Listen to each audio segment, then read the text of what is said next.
So in looking at environmental quality, talked about open space and rural prime agricultural land in the opening.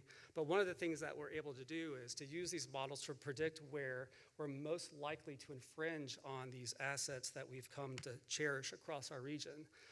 That first map was a look at the development pattern in 2020. Those were the parcels that were developed in 2020. And this map is showing you the parcels, the independent properties, the individual properties across our region that are expected to be affected by growth out to the year 2045.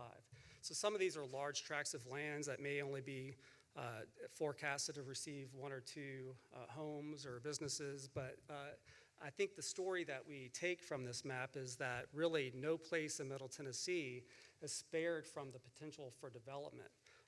And more importantly, is our ability to understand how that potential for development may encroach upon the environmentally sensitive areas that we're trying to protect. This is a look at those areas across Middle Tennessee. This is a look at present day development encroachment upon those areas in red.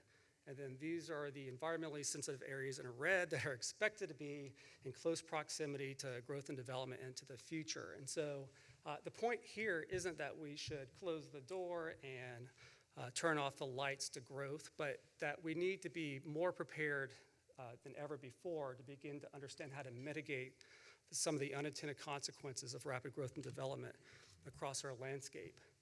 And we can easily be sort of cynical about these future forecasts, but just looking in the last 5 years across our 14-county area, we've lost 660,000 football fields each year, but we've gained 660,000 football fields each year in impervious surface cover. We've lost 575,000 football fields each year in tree canopy, and we've lost 150,000 football fields each year in cropland. And those of you who are involved with Cumberland Region Tomorrow would know this because you conducted a study back in 2018 that placed economic value of our agricultural and open space for the region at $16 billion in terms of its economic impact, both directly and indirectly. And it's also important to note that Tennessee as a state is the fourth most threatened in terms of its prime agricultural land. And out to the year 2045, more than a third of the state's prime ag land to be converted is expected to be converted here in Middle Tennessee. Talk about transportation, the implications of growth on transportation. When we do transportation planning for the Nashville Area Metropolitan Planning Organization's Transportation Policy Board, that's a mouthful, we zoom into the 7 counties to include Davidson County and the adjacent counties for transportation planning purposes. And you can see our growth forecast. This is population and employment density out through the year 2045. We can translate this into the impact on our area roadways and forecast traffic volumes and traffic speeds to calculate traffic congestion on the roadways out to the year 2045. We're noticing our congestion not only getting more severe on the routes that are already congested, but more widespread. So if today your main way to deal with congestion is to take an alternate route, in the future those alternate routes may be equally congested to the route you're trying to avoid today. One of the reasons for the high degree of congestion in our region, beyond just the sheer volume of related growth and development, is the sort of higher than average nationally cross-county commuting that our region experiences. So the next couple of maps are going to show you the relationship between where people live and where they work. 1 in 3 Middle Tennesseans work in a different county than they live. And outside of Davidson County, it approaches 1 in 2, right? And so this is a map showing you where daily commuters into the Nashville Central Business District are commuting from. If you commute from Franklin to downtown Nashville today, by the year 2045 or more, that will increase by 26%, or get 26% worse. Right?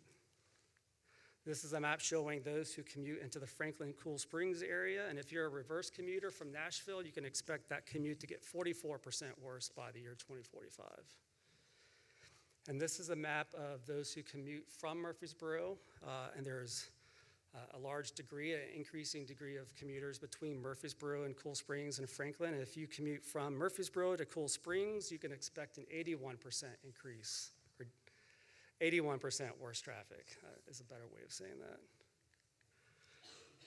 All right, you know, when we think about transportation, it's most obvious to think about traffic congestion, but more and more we don't talk about transportation without acknowledging an elephant in the room, which is that in the 5 years that preceded the adoption of our most recent transportation plan, we saw a 76% increase in pedestrian fatalities across our region. That's in large part because a lot more people are walking and biking across our region, but our infrastructure wasn't built to provide safe passage to those individuals. So we're seeing increases in traffic volumes, increases in pedestrian cyclists, but very little to be done to mitigate sort of the conflict that just naturally arises between them. And then when we think about traffic safety as a whole, you know, Tennessee is 47% higher than the national average traffic fatalities per capita. And it might surprise you to know that there are 7 states that are larger, in some cases much larger than us, that have fewer overall traffic fatalities. Massachusetts, New Jersey, Arizona, Washington, Virginia, Michigan, New York State all experience fewer absolute total number of traffic fatalities each year than Tennessee. Solid waste. I talked a little bit about solid waste. I'll hit on this briefly. We're in Murfreesboro, a community that is no stranger to the issue of solid waste as we confront the issues with Middle Point reaching the end of its lifespan. You know, one of the things that we see in trends and national benchmarks is that Middle Tennesseans on average generate 40% more daily household waste than the average Americans. While at the same time, we're ranked 48th in the country for recycling. We have about a 5% recycling rate. And if you were the 41st state, you would have more than double the recycling rate. So 11% recycling rate for the 41st ranked state. The top 15 states in America in terms of recycling recycle more than 25% of their recyclable materials. And the top 5 states recycle more than 45% of that material. Our mayors have increasingly been discussing with each other what to do about solid waste. Solid waste, just like transportation, is a regional issue as we all send our household waste, municipal solid waste, MSW, to 92% of our waste goes to one of 5 landfills across Middle Tennessee. The vast majority of that going to Middle Point here in Murfreesboro. And that landfill, as of 2022, which is 2021 data, had 6 years of life left, which is why the consideration for its expansion was on the table. We know how that turned out, and what will happen once Middle Point closes is that it will accelerate the end of life for the remaining landfills in our region. Experts think we have a combined lifespan of about 8 years on our landfills in Middle Tennessee, with no real public policy for what we're going to do when those shut down. Obviously, the long-term objective is to divert as much as possible from landfills, but what are we going to do in the meantime without drastically increasing the cost or shocking the system for Middle Tennesseans?